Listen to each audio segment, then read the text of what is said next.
Good morning, Little Masters, and welcome back to today's Tolkien Times. I'm the Man of the West, also from the Prancing Pony podcast. Let's wrap up week 30 with Silmarillion Saturday. Now, Saturdays are our chance to revisit the history and legends of the Elder Days, whether from the Silmarillion, Unfinished Tales, or more. Now, last time we closed out the chapter of the Sun and Moon and the hiding of Valinor, as the Valinor noped right out of there. Today, we move on to an entirely new chapter as we jump to Of the Noldor in Beleriand.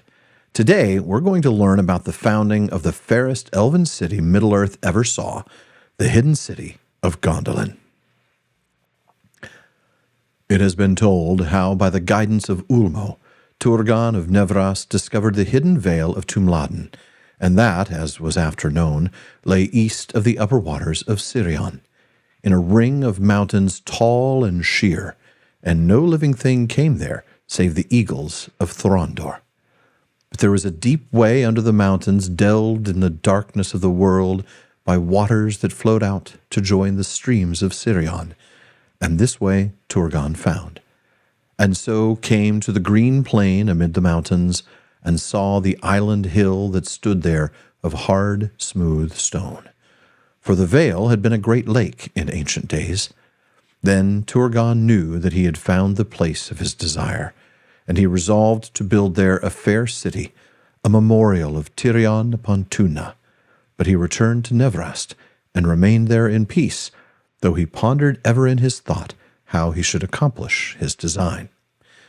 Now, after the Dagor Aglareb, the unquiet that Ulmo set in his heart returned to him, and he summoned many of the hardiest and most skilled of his people, and led them secretly to the hidden vale.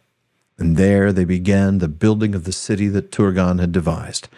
And they set a watch all about it, that none might come upon their work from without, and the power of Ulmo that ran in Sirion protected them. But Turgon dwelt still for the most part in Nevrast, until it came to pass that at last the city was full wrought, after 52 years of secret toil.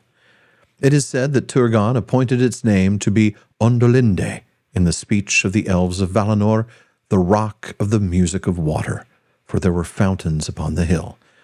But in the Sindarin tongue the name was changed, and it became Gondolin, the hidden rock. Then Turgon prepared to depart from Nevrast, and leave his halls in Vinyamar beside the sea. And there Ulmo came to him once again, and spoke with him. And he said, "Now thou shalt go at last to Gondolin, Turgon, and I will maintain my power in the vale of Sirion, and in all the waters therein, so that none shall mark thy going, nor shall any find there the hidden entrance against thy will. Longest of all the realms of the Eldariae shall Gondolin stand against Melkor. But love not too well the work of thy hands, and the devices of thy heart, and remember that the true hope of the Noldor lieth in the west, and cometh from the sea." And Ulmo warned Turgon that he also lay under the doom of Mandos, which Ulmo had no power to remove. "Thus it may come to pass," he said, "that the curse of the Noldor shall find thee too ere the end, and treason awake within thy walls. Then they shall be in peril of fire. But if this peril draweth nigh indeed, then even from Nevrast one shall come to warn thee, and from him beyond ruin and fire hope shall be born for elves and men. Leave therefore in this house arms and a sword, that in years to come he may find them, and thus shalt thou know him and not be deceived." And Ulmo declared to Turgon of what kind and stature should be the helm and mail and sword that he left behind. Then Ulmo returned to the sea, and Turgon sent forth all his people, even to a third part of the Noldor of Fingolfin's following, and a yet greater host of the Sindar. And they passed away, company by company, secretly, under the shadows of Ered Wethrin. And they came unseen to Gondolin, and none knew whither they had gone. And last of all, Turgon arose, and went with his household silently through the hills, and past the gates in the mountains, and they were shut behind him.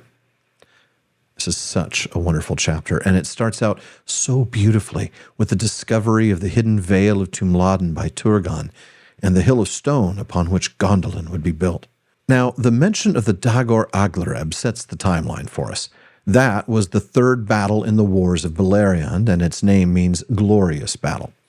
It took place only 60 years after the Dagor Nuin Gileath, or Battle Under Stars.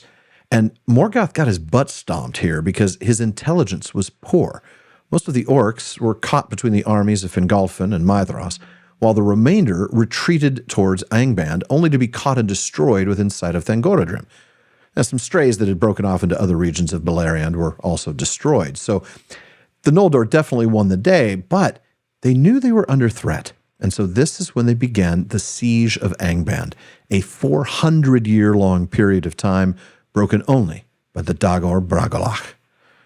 But as that siege was being established, Turgon believed the safest way for him to protect his people would be to hide them and build a city that no one knew existed in a place that Morgoth could not reach.